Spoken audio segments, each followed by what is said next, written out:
Hi, my name's Brenda, and I'm starting these videos. This is my first introduction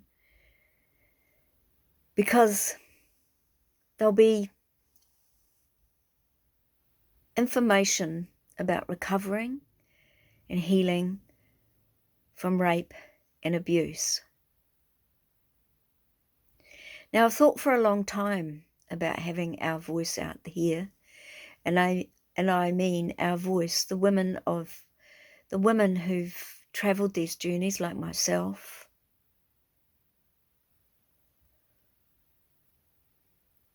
and how we've recovered.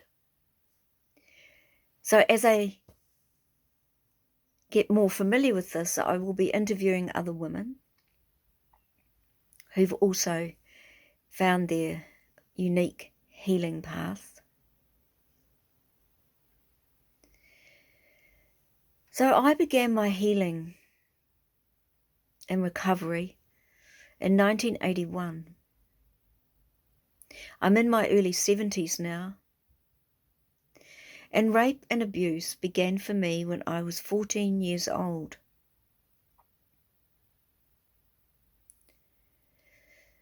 During my teenage years, I went through other experiences, ongoing,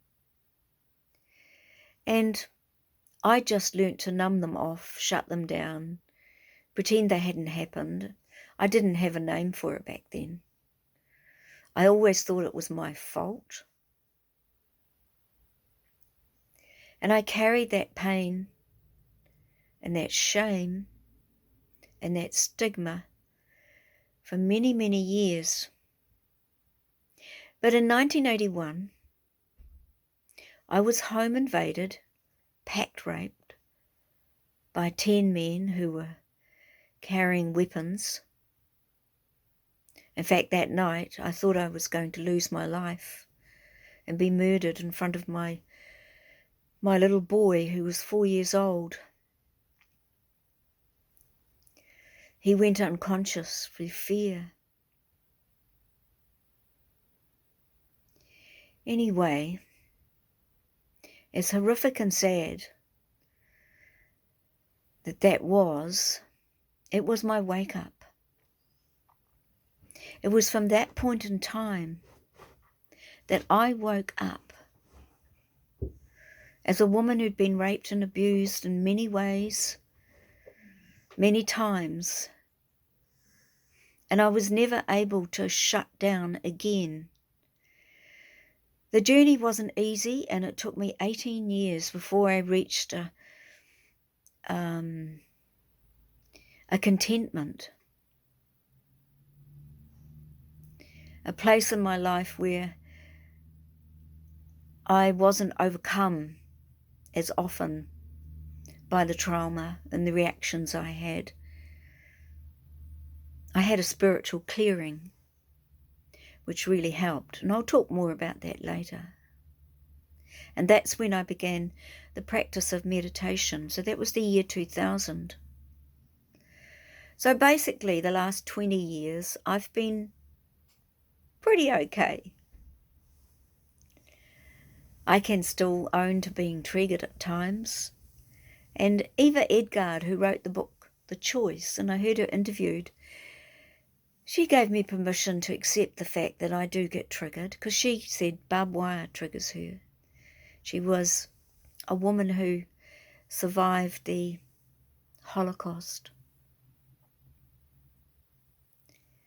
And I used to read those stories. I still do, because for a long time I was on a search. I was on that search of how did other people heal? How did other people recover? I was quite determined, but I struggled emotionally for many, many years.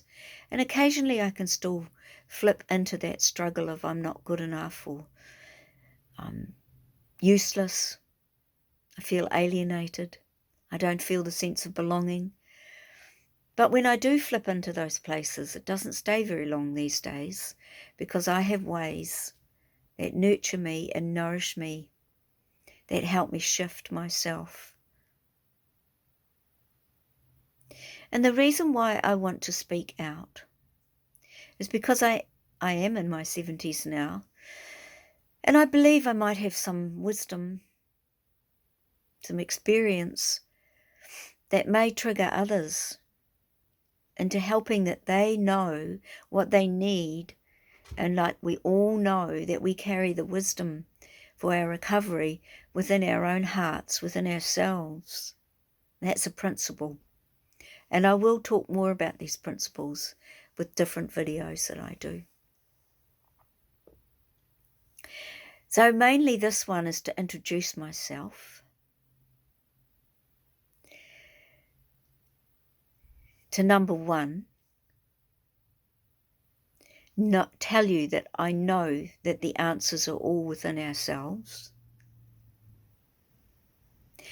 Number two, the Western model isn't always really useful. You know, the Western model has a mechanistic view of science. It's been a long time. I mean, even within the mental health services, they don't really understand the unique aftermath, I call it, of rape and abuse, particularly rape. It's not like other traumas. It doesn't even fit well with post-traumatic stress disorder, because when you're diagnosed with post-traumatic stress disorder, as I was, that's a disorder that was given to men who returned from war. Now, I have no wish to minimize their experience. It was horrendous. Many of them suffered and saw horrific things and experienced horrific pain and trauma themselves. But the difference, one of the major difference, is that they don't live in a social construction where they come back into life and it's minimized. Well, it is minimized to an extent, but when you've been raped, there's a social construction around our experience that actually buys into the fact that we may have brought it on ourselves, that we did something wrong. And there's such a lot of shame. We're not heroes. We're not heroes returning from war at all. There's a terrible shame attached to our experience, and we mainly hold that shame within ourselves. Now, the way I manage that shame is that I'm quite upfront with what's happened to me, but I will never give details.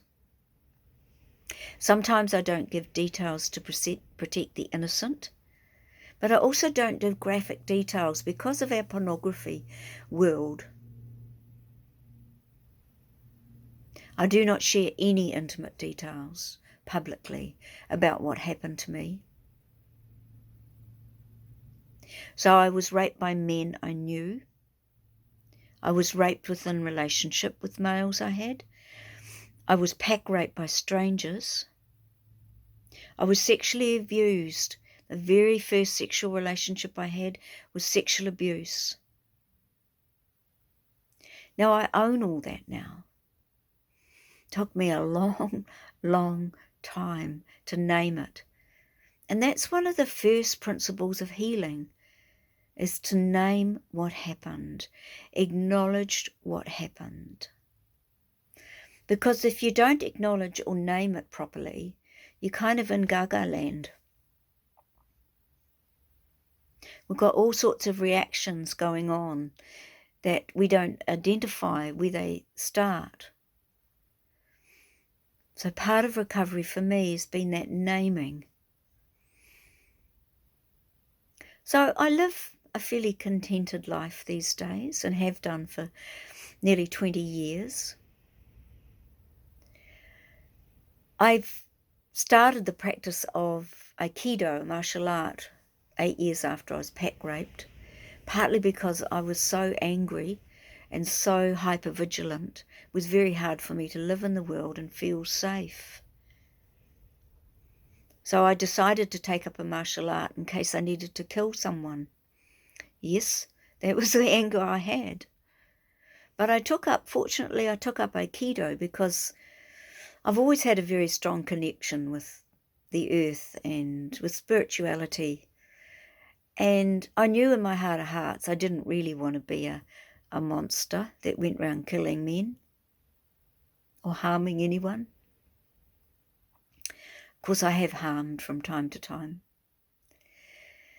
So I took up Aikido because it was started by a Japanese man who saw and found the deep spiritual connection of harmony, and how when you meet the opponent, you blend with the energy and you create a new relationship. I mean, within that relationship, he or she may end up on the ground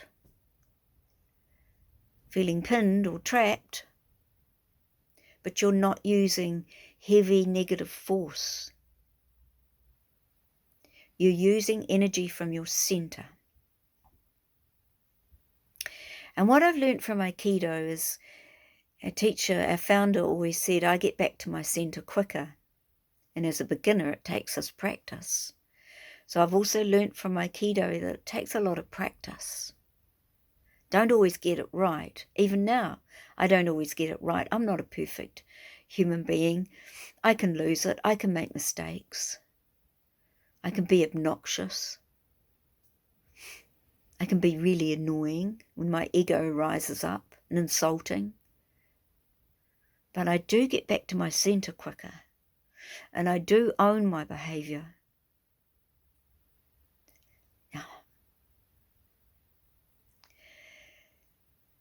So the next video I will share a little bit more about the principles, but also the first part of recovery is how I've learnt how we can acknowledge.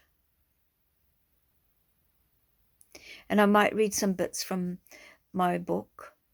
I wrote a book called Getting to Peace, Healing After Abuse and Rape. It's based on my experience and many other women's experience. My academic discipline has been in women's studies and sociology. I did a double major in those two at Victoria University in Wellington, New Zealand. And so I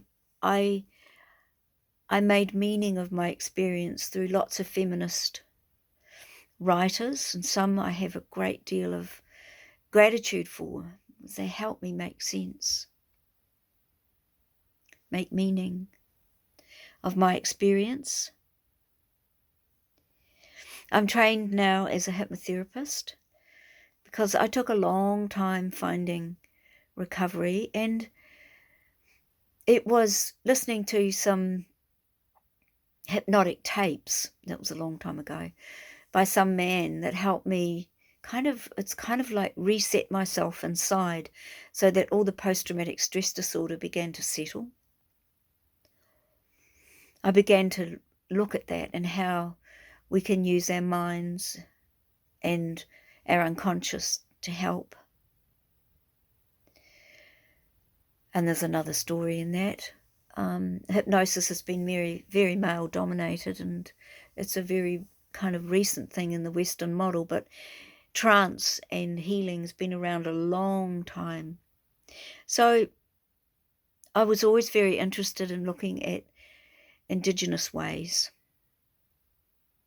And one of the people I want to thank is Te Awhina Riwaka, who was a tohunga, a healer in New Zealand, who helped me on my path, helped me believe in myself.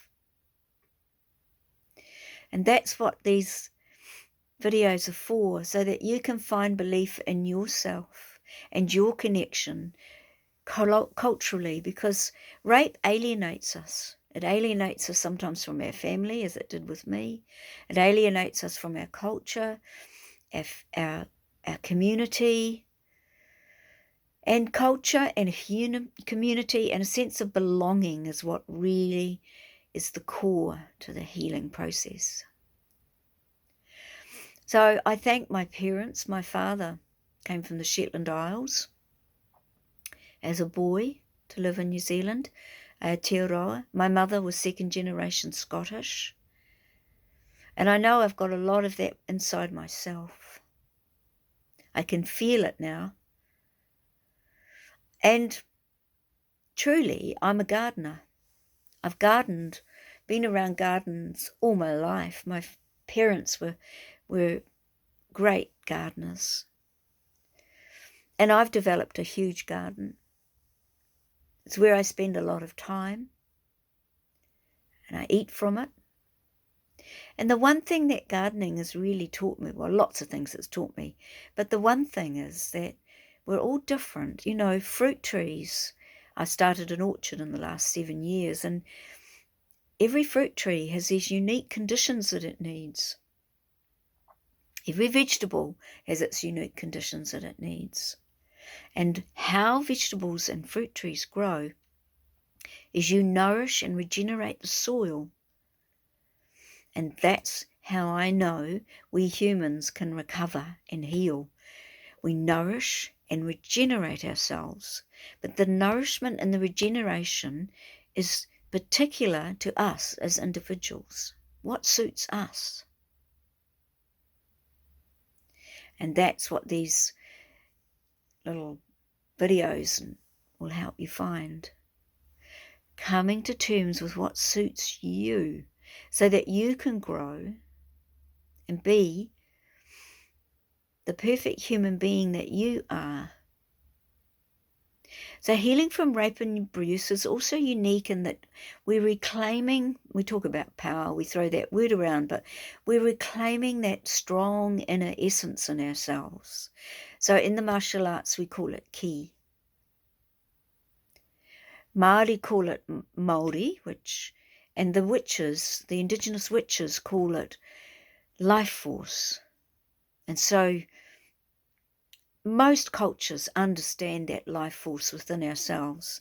And that's the struggle I have with the Western model of healing. It doesn't actually identify this life force, this Māori, this ki energy that needs nourishment. So, on that note, it'll be more and more about finding your own soul food. So thank you for listening, and I look forward to the next one. Take care.